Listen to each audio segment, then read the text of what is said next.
Your turn, Yugi boy.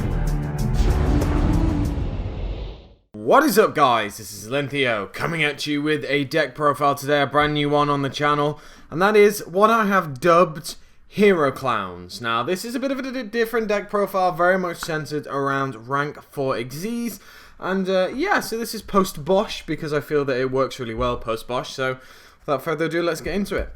So, first off, we have the Clown Engine. So, this is the 3 damage juggler. Very important card, we all know. Very great card in the format right now. And honestly, this is kind of a bit of a standard lineup, if you, as you would expect from a Hero Clown, or Clown Blade, as you might call it as well. So, we got the 3 juggler, we have the 3 hat tricker, and then the 2 trick clown. So, I'm playing 2 just because it helps to get to this card quicker. A lot of your combos you want to start off at least with getting to this fairly soon. Having it first turn is normally not the greatest thing, but it's not the end of the world considering the amount of cards we have in the deck. So that is, excuse me, the little Clown Engine. Then to support the clowns we have the 3 Gigabyte. Card is amazing. Searchable off King of the Feral Imps. Absolutely great cards. Special summon. You can only control 1, but even if you have multiple copies in hand, you can play it really nicely and cleverly, and you can always just keep 1 on the field, or you just use it as quickly as possible so that you can special summon more if you do have the others in your hand. Next up, the Warrior Engine, the Heroic Engine. We have 3 Assault Halberd. Is the best card for this deck. Being able to special summon him straight off, and also being able to search out if you do any battle damage, and he does piercing. Really solid card. So he's an earth as well, which is really nice. He's a target for an Naturia Beast too, as well as Hat Tricker and others. Then we have the 1000 Blades. So I only play 1 of this, and there's a good reason, because he's dead outside of having Trick Clown's effect kicking in. Obviously, if you take damage, you can special summon him, but it's not where his true strength lies. It's literally the combo with Trick Clown and that. If you don't know what the Trick Clown combo is, where have you been? However, it is when this card goes to grave and this is in your graveyard, you special summon this, inflicts 1000 damage. Then, because you've taken damage, you special summon this and you've got an instant rank 4 play. So that is that. Next up, we have a tech card of my choice. And I love this card to bits. I've always loved it. And that is Heroic Challenger Extra Sword. If you've never seen this card and you don't know what it does, you will be probably quite surprised at its effect. An XYZ monster that was summoned with this card as an XYZ material gains this effect. When it is XYZ summoned, it gains 1000 attack. That is correct. Any monster you use this as a material with, as an overlaying, you give it 1000 extra attack. So you have a 101 on 3100 attack. You have a Abyss Dweller on 2700 attack. You see where it goes. So it's a really nice card, searchable off Halberd and also off things like Rotor and such. But it's a really nice, interesting card, and I really do love it. I've always thought of different ways to play this. Myself and iPokemon I a long time ago used to play Tour Guide OTK, which included this, and you would get it out with Invoker and such, but since Tour Guide's at 1 still, it's not really viable. So yeah, Extra Sword is a really nice card and really surprising for a lot of people as well. 1 Traptrix Myrmeleo. So excuse me, I've got 1 in here just because I felt like I needed another normal summonable monster, and I was looking through the Earths as well, and Myrmeleo is just one of the best ones. I do play Trap Holes in here, which you will see. So, Myrmeleo is just kind of a no-brainer for me. It's a nice normal summonable card that, can get searches. Then we have the 3 Maxis. Maxis just here to keep other decks in check. The format is very heavy, special summoning. And, you can scare your opponent as well if you do Maxi. Some of the best things, when they activate Instant Fusion, you just Maxi them straight away. Because even if they decide to go into Panzer Dragon, or if they summon a Nodin without going to use its effect, you still get to draw, so you even out. But the best thing about it is you stop your opponent from playing, and that is a really important thing. A lot of people are like, well, I'll just stop and not activate Nodin's effect. And I'm like, but you act like it doesn't bother you. It does, because you're relying on these plays. Also, the Synchron Fusion, or Synchro Fusionist deck in America that's really taken the game by storm. Over there, we don't really have it that much here in Europe, but it is played a little bit. You don't drop Max C straight away against that deck, otherwise you will deck out, just so you know. So you need to play it against certain key cards of the deck. Never play it first, otherwise you will just deck out. And the final monster is one Glowbulb. Glowbulb's here for Naturia Beast. You could technically have a Trishula in the extra deck. Unfortunately, Shock Horror, Olympia Yo doesn't have a Trishula in his extra deck, simply because I cannot find the fucking space. So there is a Naturia Beast, but that's basically what Glowbulb's for, because if you can get it first turn, it's really, really good. Spells, we don't have a lot of spells, and the reason some people might say, well, Will, why aren't you running Summoner Monk? It's because I don't have a lot of spells, so that is why. 3 instant fusions gets Nodin. Simple as. Don't really need to say too much about that.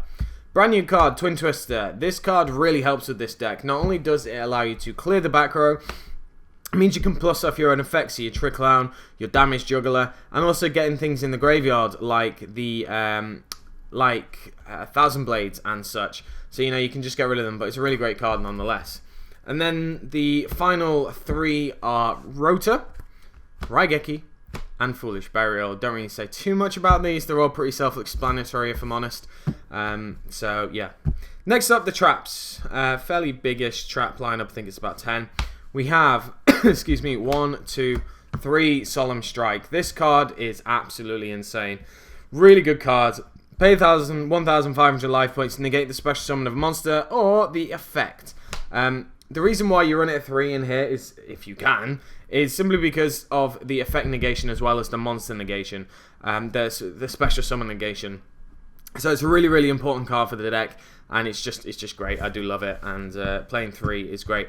If I realise that I do more budget videos, and you might not be able to afford 3 Solemn Strike, and you might be saying, will sell them. I feel the card's going to stick around quite high anyway, because until it gets imminently hit, I think it will get hit on the ban list at some point.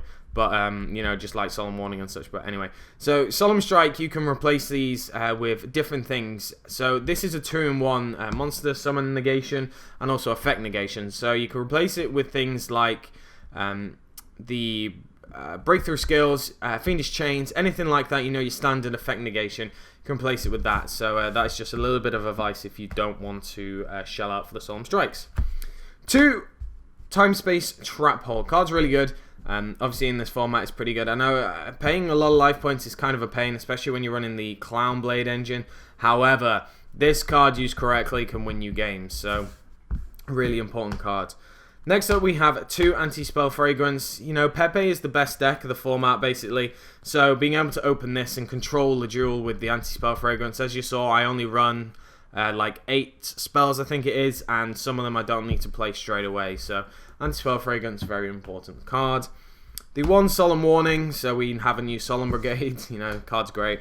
The 1 Bottomless, and then finally the 1 Vanity's Emptiness to make it 40 in the main deck. So, the extra deck. I'll do a bit of discussion on a couple of these cards, but straight away we have the 1 Cyber Dragon Infinity. Infinity is here because it's a control deck and it's a really good card. To go along with Infinity, we have the Nova and the Ptolemaeus. So, I only run 1 Ptolemaeus because, you know, running any more is a little bit of a grind. You don't really have much of the extra deck to play with.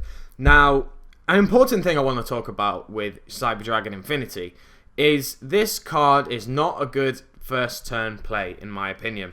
You do not want to be going straight away into this. If you are only running 1, then it is a waste. Yes, okay, you can get 1 negation off, but the chances are your opponent has at least 2 outs in their opening hand to what this card can stop.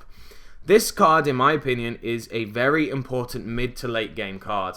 I will only summon it in mid to late game unless I feel I have adequate protection in a lot of back row to actually protect it. So Infinity, as I said, should only ever be used in a near end game, or if you literally can't get rid of the monster on board, you can take it, then that's fine. But yeah, these are kind of important, and you want to make sure that your Ptolemaeus doesn't get negated, otherwise it's a bit of annoying. But if it does, you can just overlay straight away onto Diamond in main phase 2. So this is kind of an important little engine that we have here, and yeah, they're all just great. So, but the thing is, if you want to run Ptolemaeus, you need 4 cards. Sorry, if you want to run Infinity, you need to sacrifice 4 cards in your extra deck, which is really, really, really difficult. So yeah, keep that in mind. Next up, we have one Traptrix Rafflesia, sorry. This card's great. You can see I run 3 Trap Hole cards, so it's pretty good. I always forget the effect that it's unaffected by traps. Like, that card, just card text is amazing. If you want to go for certain first turn plays, here is one of them. The card's really good, and, you know, that's great.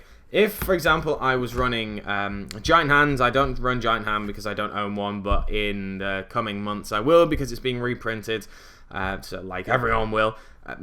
Turn 1 plays are very good that this deck can do very often is Giant Hand and Rafflesia. So, yeah, keep in mind how locked down you can make your opponent. One Rebellion Dragon, cards can win games single-handedly, so it's a really nice one.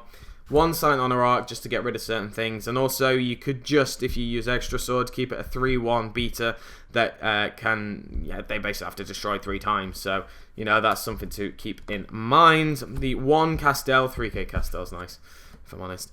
The 1 Cargon just to send those Twin Twister targets away. Importantly, if they are only using 1 target. If they target 2 cards on the field with Twin Twister, then you can't do anything about it. Because this requires you to, for your opponent to target exactly 1 card, and 1 card only. 1 Guerrier Cowboy, this is just for quick shooting of game and such, so it's still a pretty decent card. The 1 Trapeze Magician, you know, I'm running the Clan Blade engine, it's pretty obvious if you ask me. And then one of the MVPs of the extra deck, King of the Feral Imps, searching out Gigabyte, really important and really good to be able to extend your plays, because if, for example, you've got like Trickland attached to this, you can detach the Trickland, search out the Gigabyte, special summon the Trickland, and then special summon the Gigabyte for another rank 4 play. So really solid card. You could even run 2 if you so wish, but I just really don't have the space. The 1 Naturia Beast, card's really good. And no, this card shouldn't be banned, if anyone wants my opinion. I don't know if I'm going to do a video on it, but why should this be banned? Like, ugh, the stupidity of some people. Anyway, Naturia Beast is great. I have Global, so easy to go into. And then finally, the 2 Norden. Obviously, it's a rank 4 base deck, so this card is just absolutely insane to be able to have access to. So that is it, guys. I hope you did enjoy the deck profile. It is a new one. And I like to do new deck profiles and show you different ideas and such that I have.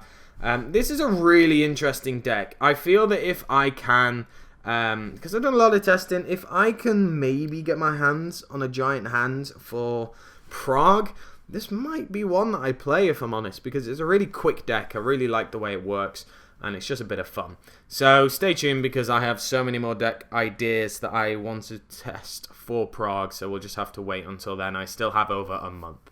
So that's it, guys. Let me know down in the comment section below what you think of the new deck profile. Make sure to leave me a like, comment, subscribe, and I should catch you guys later for the next video.